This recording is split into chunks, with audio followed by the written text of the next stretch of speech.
आजच्या लाईव्हच्या माध्यमातून मी आपल्याला चांगल्या पद्धतीने आपल्या डाळिंब बागेमध्ये कलर येण्यासाठी, चकाकी येण्यासाठी, साईज वाढण्यासाठी मी एक साधारणतः 5 ॲप्लिकेशन आपल्याला देणार आहे. आपल्याला 5-5-5-5 या 5-5 दिवसांचं नियोजन हे लक्षात ठेवायचं आहे. 5 आकडा आपल्याला लक्षात ठेवायचा आहे. साधारणतः पहिलं पाणी देऊन 160 दिवसांनी आपल्याला पहिलं ॲप्लिकेशन आपल्या डाळिंब बागेला करायचं आहे, जे की आपल्याला चांगल्या पद्धतीने साईज होण्यासाठी, कलर येण्यासाठी, चकाकी येण्यासाठी आपल्याला मदत करणार आहे. आता जे काही मी ॲप्लिकेशन सांगतो ते आपल्याला ड्रिपच्या माध्यमातून द्यायचे आहे. ड्रिपच्या माध्यमातून आपल्याला हे सगळं वॉटर सोल्युबल खतांचं असेल, स्लरीचं असेल, हे सगळं नियोजन आपल्याला ड्रिपच्या माध्यमातून आपल्याला करायचं आहे. फक्त 5-5 दिवसांचं नियोजन हे आपल्याला लक्षात ठेवायचं आहे. पहिलं पाणी दिल्यानंतर ज्यावेळेस आपली डाळिंब बाग ही 160 दिवसांची होणार आहे, तर त्यावेळेस आपल्याला ॲप्लिकेशन करायचं आहे. त्यामध्ये आपल्याला इंडिकेम कंपनीचं 04247, ज्यामध्ये फेरस पण येतं. इंडिकेम कंपनीचं 04247 हे आपल्याला एकरी 3 किलो घ्यायचं आहे. आणि स्ट्रिंग बायो कंपनीचं पेप्सेन्स हे आपल्याला एकरी 1 लिटर हे ड्रिपच्या माध्यमातून आपल्याला आपल्या डाळिंब बागेला द्यायचं आहे. त्यावेळेस आपली डाळिंब बाग ही पहिलं पाणी दिल्यानंतर 160 दिवसांची होणार आहे. त्यावेळेस आपल्याला हे ॲप्लिकेशन द्यायचं आहे. 04247 एकरी 3 किलो आणि पेप्सेन्स स्ट्रिंग बायो कंपनीचं एकरी 1 लिटर हे आपल्याला ड्रिपच्या माध्यमातून चांगल्या पद्धतीने साईज होण्यासाठी, कलर येण्यासाठी आणि चकाकी येण्यासाठी हे पहिलं ॲप्लिकेशन आपल्याला ड्रिपच्या माध्यमातून द्यायचं आहे. आता जे काही झाडं स्ट्रेसमध्ये आहेत बऱ्यापैकी, किंवा जिथं थोडाफार पाऊस पडलेला आहे तिथं शेंड्याकडचे पानं हे पिवळे पडताना आपल्याला दिसत असतील, तर ती कुठेतरी फेरसची डेफिशियन्सी आपल्याला आपल्या झाडावरती दिसत असेल, तर ती डेफिशियन्सी सुद्धा आपल्याला या 04247च्या माध्यमातून आपल्याला भरून निघणार आहे. आणि पेप्सेन्स जे आहे तर ते आपलं बॅक्टेरियल बायोमास पासून एक्स्ट्रॅक्ट केलेले जे काही पेप्टाइड्स असतात, अमिनो ॲसिड्स असतात, त्याचा फायदा आपल्याला साईज होण्यासाठी अतिशय चांगल्या पद्धतीने होणार आहे. तर ते आपल्याला एकरी 1 लिटर स्ट्रिंग बायो कंपनीचं आहे, तर ते आपल्याला एकरी 1 लिटर हे ड्रिपच्या माध्यमातून आपल्याला द्यायचं आहे. पहिलं पाणी दिल्यानंतर 160 दिवसांनी. त्यानंतर जसं मी सांगितलं की 5 दिवसांचं नियोजन आपल्याला लक्षात ठेवायचं आहे. 5 हा आकडा आपल्याला लक्षात ठेवायचा आहे. 5 हा आकडा आपल्याला लक्षात ठेवायचा आहे. 160 दिवसांनी जे काही आपलं पहिलं ॲप्लिकेशन दिलेलं आहे, तर 5 दिवसांनी म्हणजे 165व्या दिवशी आपल्याला दुसरं ॲप्लिकेशन करायचं आहे. त्यामध्ये आपल्याला जे की मी लाईव्हच्या सुरुवातीलाच बोललो, न्यूट्रिएंट मोबिलायझेशन टेक्नॉलॉजी ही नवीन टेक्नॉलॉजी मी आपल्याला आज देणार आहे. न्यूट्रिएंट मोबिलायझेशन टेक्नॉलॉजी, या टेक्नॉलॉजीवर आधारित कॉटन एक स्लरी आपल्याला आपल्या डाळिंब बागेला द्यायची. कॉटन एक स्लरी, आतापर्यंत आपण कॉटन केक स्लरी ऐकलेली असेल. आपल्याला ह्या वर्षी आपल्या डाळिंब बागेसाठी कॉटन एक स्लरी आपल्याला आपल्या डाळिंब बागेसाठी बनवायची आहे.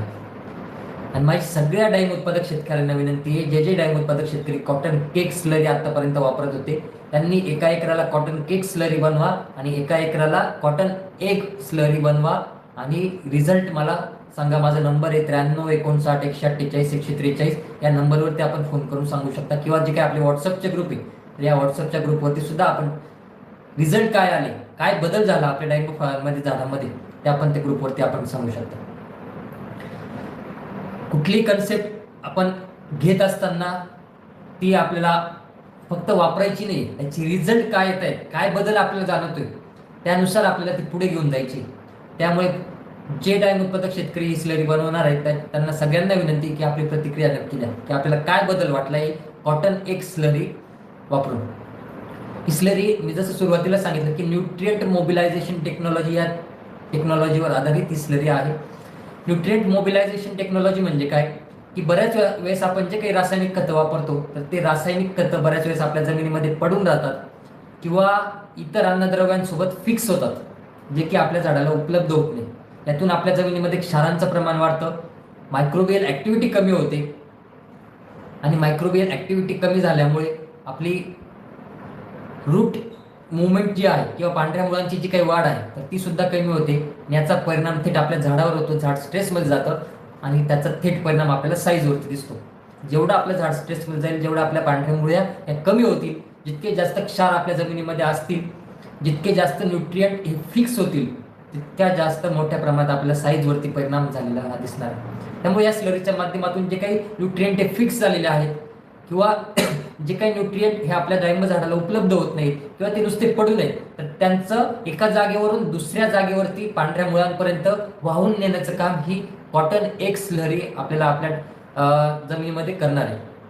किंवा जे न्यूट्रिएंट हे मुळांच्या कक्षेत नाहीये, जिथं आपलं पाणी जातंय परंतु आपली मुळे तिथपर्यंत नाहीये, तर तिथून पांढऱ्या मुळीपर्यंत हे न्यूट्रिएंट वाहून आणण्याचं काम ही कॉटन एक स्लरी आपल्या डाळिंब बागेमध्ये करणार आहे. तर त्यामुळे आपल्याला 165व्या दिवशी आपल्याला कॉटन एक स्लरी आपल्या डाळिंब बागेसाठी आपल्याला बनवायची आहे, जी की न्यूट्रिएंट मोबिलायझेशन टेक्नॉलॉजीवर आधारित आहे.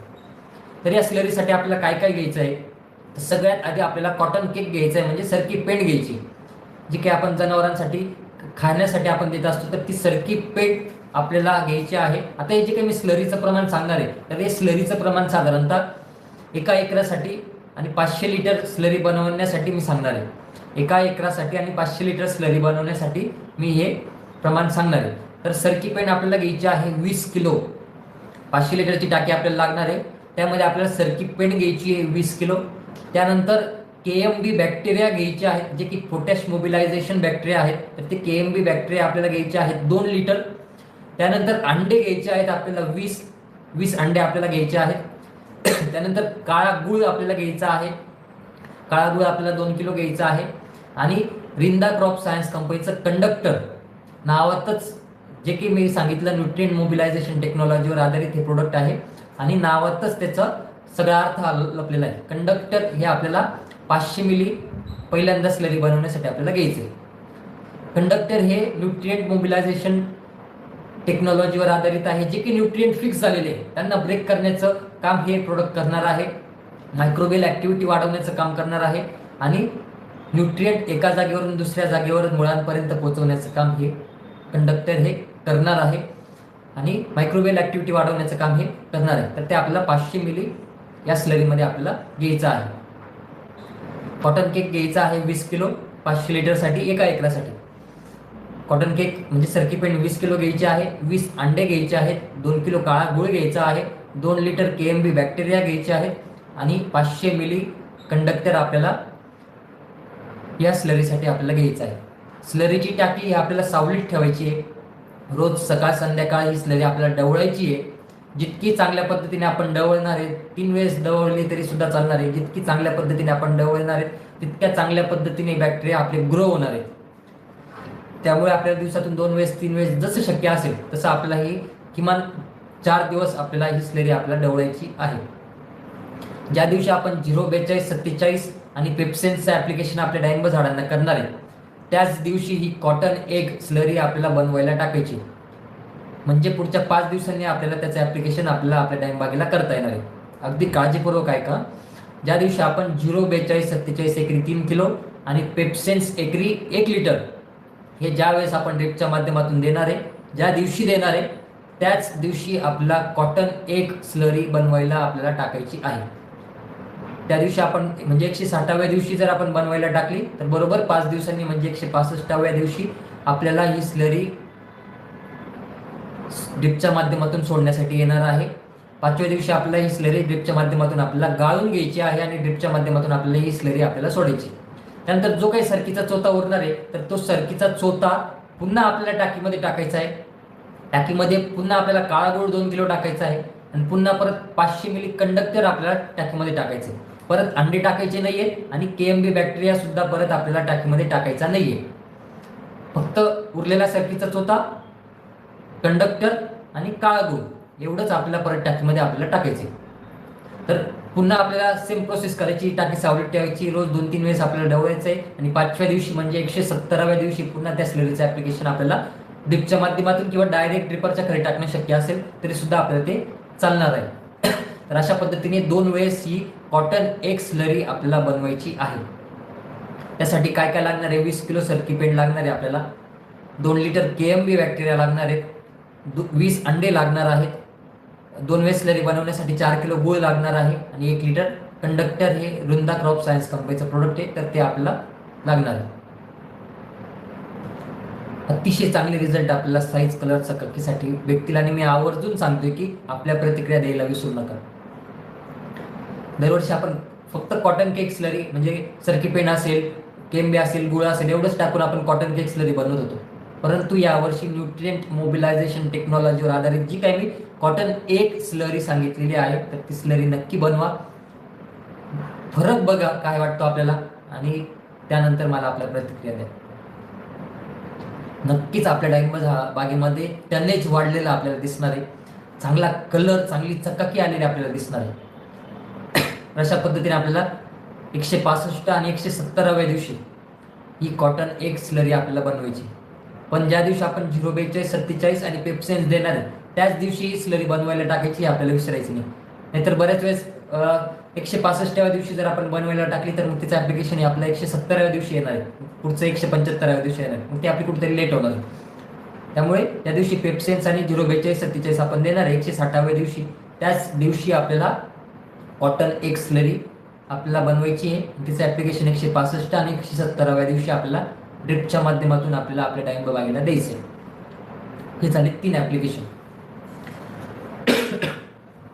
हे झाले 3 ऍप्लिकेशन.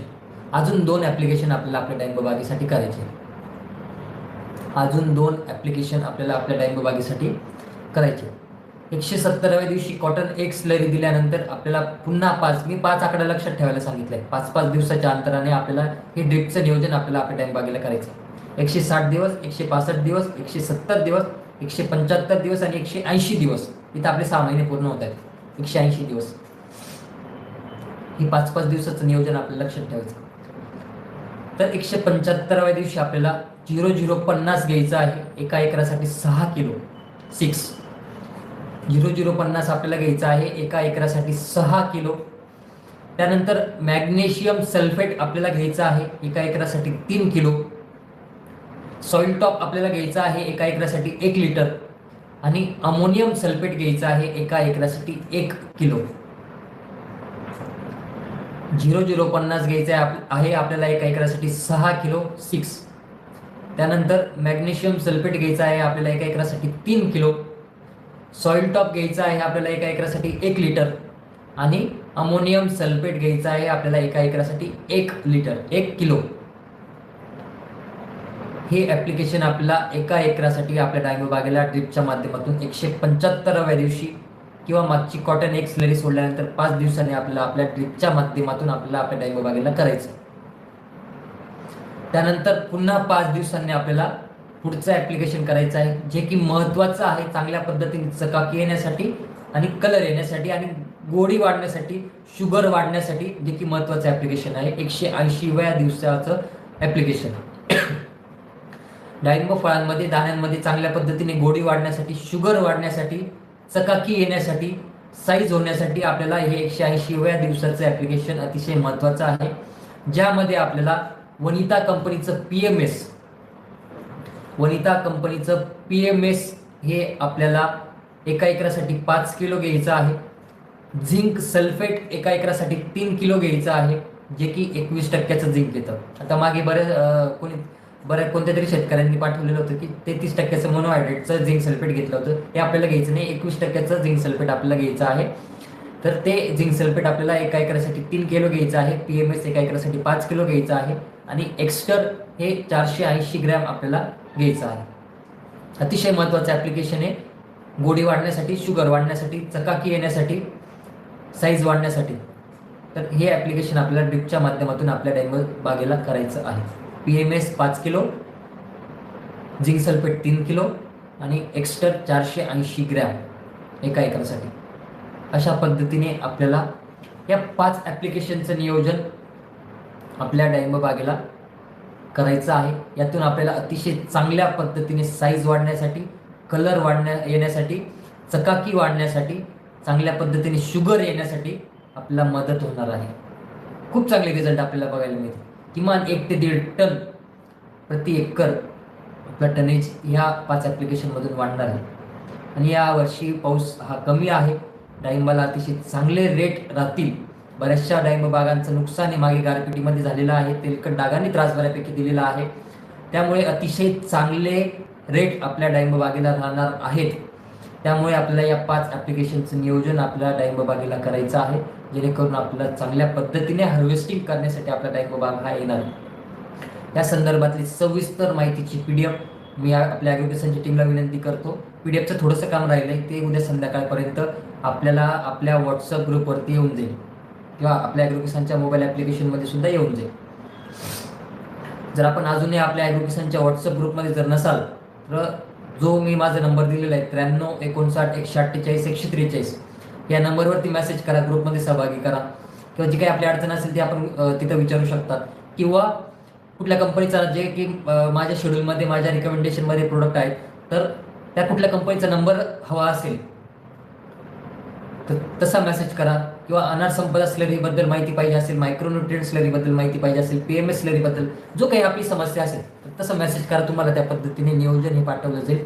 त्या ग्रुपमध्ये नसाल तर ग्रुपमध्ये सुद्धा सहभागी हे करून घेतलं जाईल. उद्या संध्याकाळपर्यंत प्रयत्न राहील की उद्या संध्याकाळपर्यंत PDF सुद्धा आपल्याला आपल्या ॲग्रिकल्चरच्या व्हॉट्सअप ग्रुपवरती ही उपलब्ध करून दिली जाईल. माझी अपेक्षा असेल की ज्या डाळिंब उत्पादक शेतकऱ्यांचा प्रश्न होता की शेवटच्या महिन्याच्या टप्प्यामध्ये साईजसाठी काय करायचे, कलरसाठी काय करायचे, चकाकीसाठी काय करायचे, त्याचं नियोजन हे क्लिपच्या माध्यमातून आपल्याला भेटलेलं असेल.